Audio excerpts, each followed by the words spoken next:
Hello everyone, myself Anil here from the CIMET Group of Institution, and I am here to give my videos on the topic the marketing concepts. Now, as I as I told in the earlier video, we had discussed about how the marketing thing has been established with the concept of the barter system. Now, what course of the action has been developed in course of the period of the time, in the course of the time that we are going to discuss in this video. The very first, the marketing concepts, it all together, we have a 5 concept on the basis of which we could be started our journey in terms of the marketing from the barter system up to the new concept and the latest concept, and that is the societal marketing concept. And in this regard, we'll evaluate all the different stages, all the concepts, that how it had involved, how it had evolved up to the societal marketing concept. हमने आपको पिछले video में ये बताया था कि कैसे marketing develop हुआ, कैसे बार्टर सिस्टम काम करता था और धीरे धीरे ये कॉन्सेप्ट कैसे डेवलप किया। और इस रिगार्ड में हम लोग 5 कॉन्सेप्ट्स के बारे में बात करेंगे और ये 5 कॉन्सेप्ट्स जो कि हमें यहाँ तक पहुँचने में मदद करेंगे कि कैसे हमारी मार्केटिंग की जो कॉन्सेप्ट्स थे वो किन किन बातों पे निर्भर करते हुए और आगे तक पहुंचे। अगर हम बात करें कि एक ऑर्गेनाइज्ड वे में ये पूरी जो जर्नी थी मार्केटिंग की, वो शुरुआत हुई प्रोडक्शन कॉन्सेप्ट से, और इस जर्नी का जो अभी जो पहलू हम लोग देख पा रहे हैं उसको हम लोग बोलते हैं सोसाइटल मार्केटिंग कॉन्सेप्ट। और ये सारे कॉन्सेप्ट्स, इसमें 5 तरह के कॉन्सेप्ट्स हैं और उन कॉन्सेप्ट्स पे हम लोग डिटेल से बातें करेंगे आगे चल। सबसे पहले अगर मैं बात करूं प्रोडक्शन कॉन्सेप्ट्स, तो the production concept means what? The production itself tells about this concept. Means the production means the productivity, means at anyhow if any goods could be produced, no matter whether the product is having the quality, whether the product having the attributes, or the some kind of the specification is associated with that particular product or not. It does not. What was the concept that production under the production concept was? The production means what? To produce the goods. और ऐसा मानना, इस concept में इसकी जो view थी इस concept की वो ये थी कि लोग अपनी जरूरत को पूरा करने के लिए किसी जो भी उनकी जरूरत की चीजें हैं, अगर वो मार्केट में अवेलेबल होंगी तो लोग उनको खरीदेंगे ही खरीदेंगे। और इसी को आधार मानकर on the basis of this evaluation the production concept has been evolve.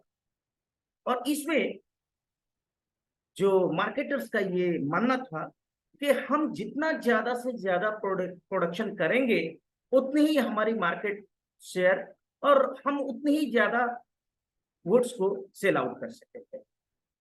Although कि हम सभी, हमने पहले भी बोला कि नीड रिकॉग्निशन की बात की, हमने बोला कि the whole of the marketing things is based on the needs and wants, and these needs and wants earlier the people does not have any choices.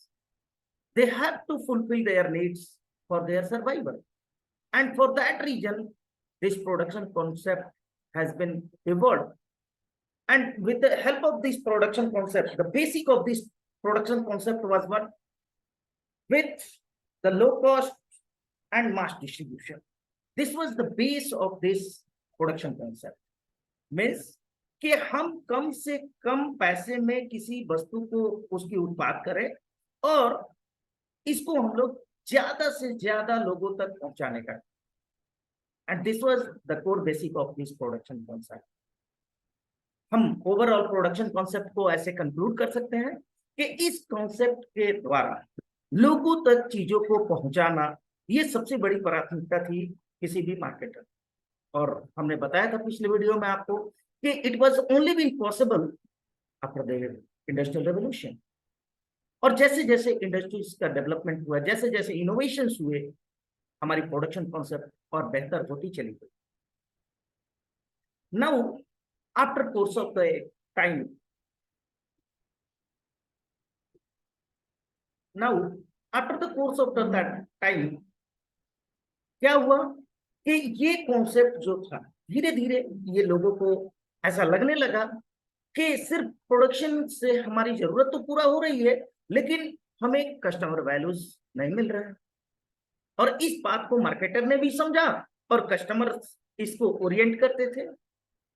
और इसी रिगार्ड में मार्केटर ने जब देखा कि सिर्फ प्रोडक्शन हम कर रहे हैं लेकिन लोगों की चॉइसेस बहुत अच्छी नहीं हो रही है, नाउ पीपल चॉइसेस भी बदले और उसके अनुसार मार्केटर ने भी अपने कॉन्सेप्ट्स को बदल डाला। And the second concept that was, it was the product concept. And इस कॉन्सेप्ट और उस कॉन्सेप्ट में डिफरेंस क्या? Now the marketer or the organization or the companies, they started to focusing on the product, means the quality, because the people, लोगों की ये चाहत थी, उनकी जरूरत थी, जरूरत तो थी, लेकिन जरूरत के साथ उनको वो भी चाहिए था कि उनको क्वालिटी प्रोडक्ट मिले।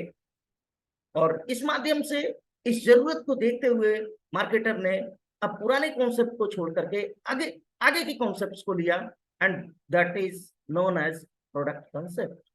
मीन्स कि जो भी प्रोडक्ट बने वो बेहतर बने और लोगों की जरूरतों को पूरा भी करे और उनको ये महसूस हो कि उन्होंने जो पैसे दिए उसके एवज में उनको एक अच्छा प्रोडक्ट यूज करने को मिला। और इसी कॉन्सेप्ट को हम लोग प्रोडक्ट कॉन्सेप्ट बोलते हैं। इस कॉन्सेप्ट के माध्यम से ये बताने की कोशिश की गई, ये बताया गया कि product is the very important part of the market. ये प्रोडक्ट होता है, यही आपके मार्केट में सबसे पहला इंप्रेशन होता है। और इसीलिए प्रोडक्ट कॉन्सेप्ट बहुत लंबे समय तक इसने भी अपना स्थान रखा, लेकिन धीरे धीरे धीरे धीरे ये भी कोर्स ऑफ एक्शन के कोर्स ऑफ टाइम के साथ इसमें भी परिवर्तन हुआ। और धीरे धीरे अब लोग क्वालिटी तो सारी कंपनियां बना रही थी, सारी फैक्ट्रियां क्वालिटी के ऊपर में ध्यान देने लगी, लेकिन इसके बाद भी मार्केटर ये चाहते थे कि और हमारा क्या हो, हमारी प्रॉफिट बढ़े, हमारी रेवेन्यू बढ़े और हम मार्केट में ज्यादा अपनी शेयर बना सके। और इसको पूरा करने के लिए एक और कॉन्सेप्ट को उन्होंने डेवलप किया और उस कॉन्सेप्ट का नाम था द सेलिंग कॉन्सेप्ट। अब ये सेलिंग, अभी तक हम लोग ने देखा प्रोडक्शन, प्रोडक्ट, और the third concept it is known as the selling concept. Selling concept क्या था? ये कॉन्सेप्ट प्रोडक्ट हमने आपको बताया कि प्रोडक्ट के एट्रीब्यूट्स को बताया गया, क्वालिटी एश्योर किया गया, लोगों को ध्यान में रखते हुए और उसके हिसाब से उनका प्रोडक्ट का डेवलपमेंट किया गया। सेलिंग कॉन्सेप्ट्स में कि अब सिर्फ प्रोडक्ट ही नहीं इंपॉर्टेंट था, अब मार्केटर को ये लगने लगा था कि जब सारे ऑर्गेनाइजेशंस क्वालिटी प्रोडक्ट दे रहे हैं तो हमारे प्रोडक्ट को कैसे ज्यादा से ज्यादा उसकी सेलिंग कर सके। और इसी बात को ध्यान में रखते हुए सेलिंग कॉन्सेप्ट्स को लाया गया।